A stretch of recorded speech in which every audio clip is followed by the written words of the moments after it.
Sadaka hii ni maalum kwa ajili ya mwezi mtukufu wa Ramadhani, mwezi ambao wenzetu Waislamu wako kwenye mfungo wa Ramadhani, lakini hata ndugu zetu wa Kristo wako kwenye mfungo wa Kwaresma.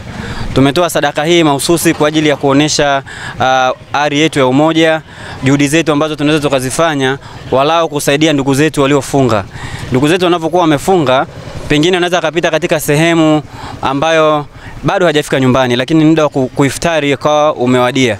Kwa hiyo basi kupitia sadaka hii atende inaweza ikamsaidia yeye walao akapata chochote kabla kufika nyumbani.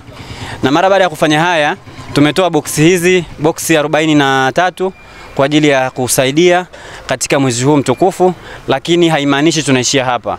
Tunaalika hata wadau, ndugu zetu wengine ambao wako nje ya Tarime, ambao wako ndani ya Tarime hii, tuweze kuungana nao walao kuwafanya wenzetu mwezi wao uishe salama.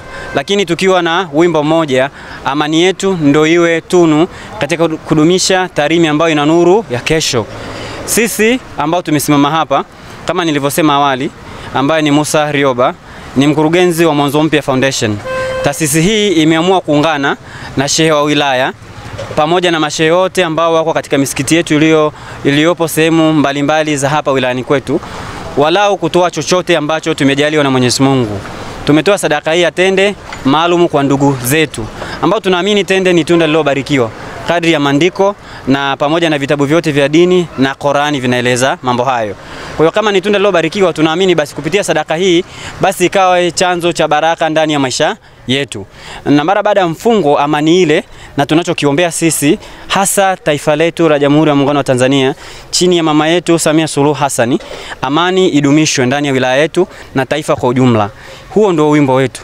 Tunapokuwa tunasimama misikitini, kwenye nyumba zetu za ibada, huo ndio wimbo wetu. Hata mara baada ya mifungo hii iwe ndo desturi ya kila mmoja, kwa kuwa sisi tumejaliwa hiyo neema kupitia serikali yetu sikivu chini ya mama yetu Samia Suluhu Hassan.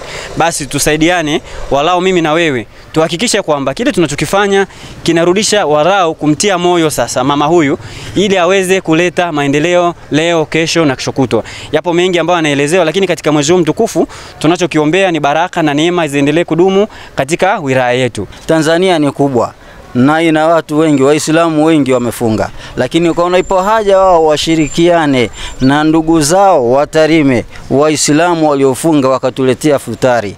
Kwa hiyo tunawashukuru sana kwa hiyo sadaka yao waliweza kuitoa. Wangeweza kuwapelekea watu wengine na bado wangeendelea kupata fadhila zile, lakini wakaona hapana, ipo haja ya kufika Tarime tuwaone ndugu zetu, twende tukashirikiane na ndugu zetu. Sisi tunasema hatuna cha kuwalipa, bali kuwaombea kwa Mwenyezi Mungu. Mwenyezi Mungu awalipe na arejeshe pale mlipopatoa na afungue shughuli zenu na akujalieni pia moyo huo huo, sio kwa sisi tu, hata pia kwa wengine wenye uhitaji. Basi mfike kwa ajili ya kuwasaidia na kwa ajili ya kushirikiana nao katika hali mbalimbali katika nchi yetu hii. Ndugu zangu, kwa niaba ya Waislamu wa Tarime, nikiwa kama shekhi wao Sheikh Masudi Saidi Wambura, tunasema asanteni sana, tunashukuru kwa hili mlilolifanya, lakini pia tunaomba isiwe ndio mwisho, iwe ndio mwanzo sasa wa hii taasisi ya Mwanzo Mpya kuendelea kufanya mahusiano na kushirikiana na Waislamu wa Tarime katika mambo mbalimbali kwa ajili ya kuinua Tarime. Pale tunapotekeleza mambo ya kimaendeleo katika Tarime, ndio tunatekeleza maendeleo ya nchi yetu. Tunamsaidia mama yetu Dr. Samia Suluhu Hassan katika kupigania maendeleo. Yeye peke yake tu hawezi. Wengi wameshazungumza, kiongozi wangu mimi nikiwa mtendaji mkuu wa wilaya, shekhe wangu ameshazungumza vizuri, na huyu bwana wa Mwanzo Foundation wameshazungumza.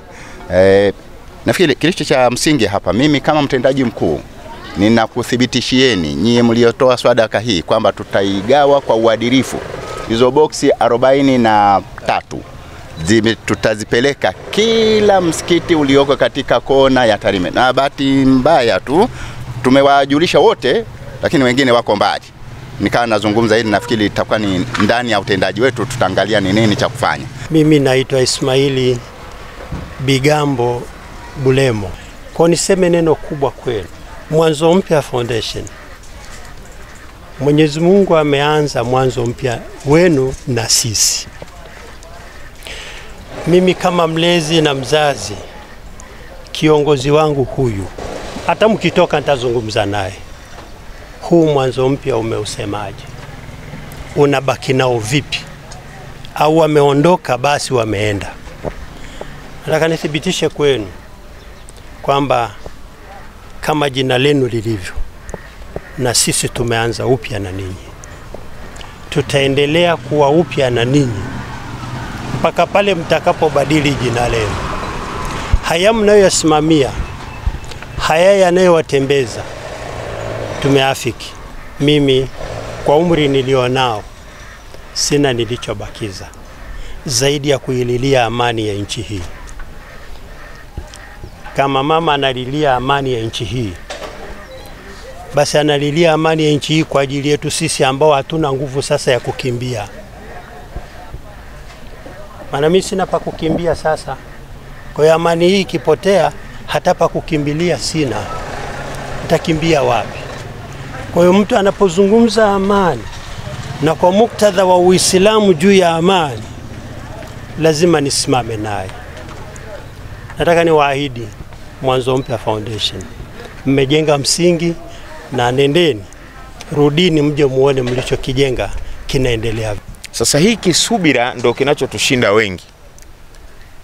Kinatushinda wengi kwa sababu tafasiri ya subira ukiangalia sana katika vitabu ni ule uwezo wa kufahamu mwenzako wa imani yako na asiye wa imani yako. Ukijitizama mwenyewe tu huwezi kuwa na neno subira, na wala subira litaukaribia, kwa sababu utajiona wewe kama wewe. Kumbe kwa Mwenyezi Mungu hatujui, inawezekana akawa anatuangalia wote tuko katika makundi sawa. Kilichofanyika hapa leo, mimi nimshukuru mkurugenzi wa Mwanzo Mpya Foundation, ni kwamba tunajaribu kutimiza lile neno subira, kuangalia wenzako hata wasio wa imani yako. Maana ifikia kipindi sasa kuna sehemu nasikia kuna msiba wanaalikana tu watu wa imani fulani, tunapotoka na tunamkosea Mwenyezi Mungu. Nani amekuambia kufa ni kwa Muislamu tu? Nani kakwambia kufa ni kwa Kuna neno moja huwa napenda sana Waislamu unalitumia, waja wa Mwenyezi Mungu. Sisi wote ni waja wa Mwenyezi Mungu. Hakuna aliyewahi kwenda akaenda huko akarudi akamwambia jamani Mungu anataka hiki tu, amna. Wote tunajaribu kutenda mema ili kusudi siku ya mwisho tumuone. Na wanatuambia ni bora kutenda mema ili kama hayupo, lakini kuliko kutenda mema afu ukamkuta yupo. Ndio maana neno waja na vitafasiri mimi. Kwa hiyo tutende mema tukiamini Mungu yupo. Na ndio vitabu vyote vinasema Mungu yupo. Kwa hiyo mimi nikushukuru sana mkurugenzi wa Mwanzo Mpya Foundation kwa hiki ambacho umekifanya. Niombe isiwe mwisho, lakini amesema pia shehe wangu hapa na wengine pia waone umuhimu wa kushikamana. Mimi namkumbuka Magufuli. Mwenyezi Mungu aendelee kumpumzisha kwa amani. Kuna msikiti aliujenga kupitia kanisani, mnakumbuka? Lakini kuna kanisa akalijenga kupitia msikitini. Kwa nini alifanya hivyo? Kwa sababu aliamini sisi wote ni wa Mwenyezi Mungu. Hii milango ya kuingia huyu anaingia juu. Kwa mfano mimi nasali Jumamosi, leo niko hapa. Hii milango Ijumaa, Jumamosi, Jumapili, hii ni milango tu. Ni namna kama vile ilivyo tofauti ya kula. Huyu kala pilau, huyu kala kande, huyu kala ugali na kichula, lakini mwisho wa siku simeshiba. Wote simekunywa maji, umeenda kulala. Kwa hiyo tuendelee kushikamana ndugu zangu Waislamu wa Tarime, tuendelee kupeana heri, tuendelee kupongezana, tuendelee kuombeana. Hiki kilichofanyika hapa leo, naamini mpaka mlipofikia hapa kuna mkono wa Mwenyezi Mungu. Moregas English Medium School ni shule ya awali na msingi iliyoko Sirari, wilayani Tarime, mkoa wa Mara, nchini Tanzania. Ni shule ya kutwa na bweni yenye mazingira wezeshi na rafiki kwa mwanao. Shule yetu inaendelea kufanya vizuri sana. Rejea matokeo ya darasa la 7 mwaka 2024. Watoto wote 61 wamepata ufaulu wa daraja A. Wanafunzi 14 wamechaguliwa kujiunga na shule za bweni, ikiwemo shule ya Tabora Girls, Mzumbe, Mara Girls, Pugu, Shinyanga Girls, Dr. Badrida Buriani na Tumaini. Ndiyo, karibu sasa, mlete mwanao apate elimu bora. Kwa mawasiliano, piga simu namba 0765 65 67 05 au 0628 94 34 24 au 0745 49 41 02. Wote mnakaribishwa.